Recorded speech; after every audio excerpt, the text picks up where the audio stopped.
What's up everyone, thank you for watching a Montu Motors video, and today we're going to be talking about the Nissan Skyline R33. So if you remember, we recently did one on the R32 Skyline in all its trim levels. We're going to do the same today with the R33. Now an interesting thing before I start about them is the R32 is actually still in production when the first R33s rolled off the assembly line. The R32 was in production until 1994, the R33s came out in 1993, so there was about a year overlap between the two generations. There were some changes with the R33s, however. They were slightly heavier than the R32s, and they were a lot safer. And if you'll remember, in the R32 Skyline, the base level came with a 4-cylinder. All R33 Skylines came with 6 cylinders. The Hikes 4-wheel steering system was still available on the R33s, as well as the Ateza all-wheel drive. Mechanically speaking, though, the R33 is very similar to the R32 overall. So for the entry-level version of the R33 Skyline, you had the GTS. So you remember on the R32s they had the GXI and the GTE. Now the GTS was the base trim for the R33. So it came with the RB20E, the single cam version of the 2.0 inline 6, and it now had 130 horsepower instead of 123 on the R32. In the GTS for the R32, they used the RB20DE, the dual cam. This motor was actually discontinued for Skylines in the R33 trim level, so the lowest level now had the basic RB20E. So to talk a little bit about the R33's platform while we're talking about the GTS, one thing they did to make it safer was add a 5-way airbag system and internal crash bars. This made the vehicle a lot more safer than the outgoing R32. The next trim level up is the GTS 25. So again, if you remember from the R32, later in its life they released the GTS 25 to kind of supplement the GTS. The GTS again had the RB20DE dual cam version of the RB20. So there was the RB25DE that was in the GTS 25. Essentially, this one had now 189 horsepower as opposed to the 177 that was in the R32s. So there was a slight bump in power, but again, there was a slight increase in weight to kind of offset it. However, overall, it was a little bit quicker than the R32. Transmission options remain the same, again with a 5-speed manual as standard, in addition to a 4-speed automatic. The next trim level up is the Skyline GTS 4. Now here's where things really changed from the R32s. In the R32s, the GTS 4 was an all-wheel drive with an RB20 DET. This was a 2-liter dual-cam turbo motor. However, this motor was discontinued for the R33s as well as the RB20 DE. So now you had the same motor that was in the GTS 25, but the only addition was all-wheel drive. Everything else remained mechanically the same other than that all-wheel drive system. The next trim level up is the GTS 25T. This is comparable to the R32's GTS-T. However, instead of having the RB20 DET, it now has the RB25 DET. So you get an extra half-liter of displacement, which brings the horsepower from 212 to about 250. The RB25 DET also came with Nissan's RVCS, or their variable inlet cam phasing. You would notice this by a bulge on the front of the cam cover. The RB25 DET also has a compression ratio of 9.0 to 1, which is fairly high for a turbocharged engine. The GTS 25T isn't necessarily a whole lot faster, even with its additional horsepower due to the extra weight. However, the RB25 DET does allow for a lot more flexibility with the motor due to its extra torque. 0 to 60 was done in about 7.1 seconds, and the quarter mile was just under 15.5 seconds. The GTS 25T was also the lowest trim level that was available with Nissan's active limited slip differential. This is different from the standard viscous LSD, and the reason being is the new unit locks the rear differential if it detects traction was lost in one of the rear wheels. A light would also display on the dashboard saying that the LSD was engaged. The RB25 DET found in the GTS 25T was a very popular motor swap with a lot of lower level Skylines. For example, if someone bought an R32 and had the RB20 DET, it was very common for people to swap the RB25 DET to boost the power a little bit and have the advantage of the lower weight levels of the R32. You could still modify these motors to have a lot of power, not as much as the RB26 DETT, but still more than enough in a rear-wheel drive car. Then, in 1995, Nissan released the R33 GTR.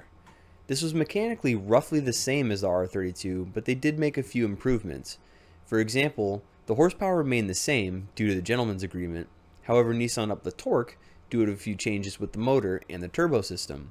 So there were some changes in the turbo compressor aerodynamics, the turbo dump pipe, and the intercooler. They changed the turbo core from a sleeve bearing to a ball bearing, but the turbine itself remained ceramic except on the N1 turbos, which were steel turbines with sleeve bearings. From the R33 onward, all GTRs received Brembo brakes. This was a big upgrade as far as stopping power goes. The Atezza ETS four-wheel drive system and the Super Hikus four-wheel steering were standard on all GTRs. An R33 GTR was actually the first major production car to lap the Nürburgring Nordschleife in less than 8 minutes. A cool piece that they used in the R33 GTR was in the rear wing. The one-piece rear wing from the R32 GTR has been dropped in favor of a dual-piece one for the R33. And it's actually adjustable in 4 different ways: 0 degrees, 6 degrees, 12 degrees, and 18 degrees. The lowest drag coefficient is 0.35, while the highest is at 0.39 with the rear wing at an 18-degree angle. A lot of people who have driven the R32 and R33 GTR back to back will often talk about how the R33 feels a bit more comfortable and luxurious. This would probably be down to its extra size and weight of the car, which also can rob some of the performance. So even though you have some cool trick aerodynamics and a little bit more torque over the R32, you don't get to utilize it as properly simply because that extra weight and size is going to make the car drive different on the track. In 1998, Nissan celebrated the Skyline's 40th birthday by having the tuning company Autech develop a 4-door version of their GTR. This was a very special model, and only a few hundred were built. It came in 3 colors: pearlescent purple, metallic silver, and white. Mechanically, it was the same as the R33 GTR, just had the advantage of 4 doors for those who might want to haul a family around. And to some, they might just prefer the slightly more subtle styling. You still had an aggressive front bumper that came on the standard GTR, however you didn't have the big rear wing and you had slightly different tail lights, which might confuse the everyday driver.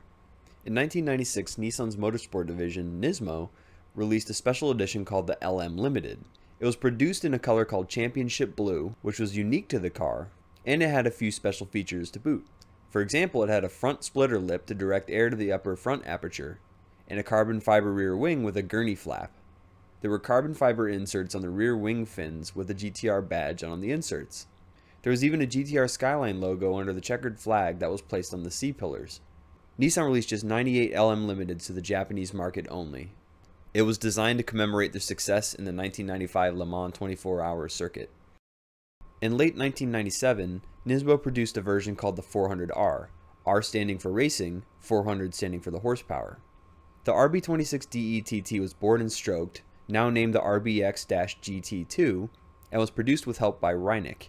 It featured a 77.7mm stroke crankshaft, 73.7mm was stock, forged 87mm pistons, with 86 being stock, upgraded rods, polished ports, high lift camshafts, an upgraded oil system, and larger exhaust manifolds and higher output turbochargers. Nismo fitted it with an upgraded exhaust, a twin plate clutch, and an intercooler system. In addition, there was also exclusive aerodynamic features to this car, such as wider fenders, side skirts, a new rear bumper, a new front bumper with bigger air scoops, and a redesigned hood and rear spoiler made of carbon fiber. Nismo also fitted new 18-inch wheels dubbed the LM-GT1s, specific for this car.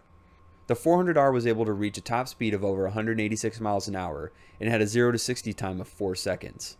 An interesting fact, Nismo had originally planned to produce 100 units of the 400R, however they only ended up making 44 units before ending production of the R33 in 1998. We hope you guys enjoyed this video today and learned a lot about the R33 Skyline. If you're looking to import an R33, the first ones will become available in 2018, with the GTR becoming available in 2020.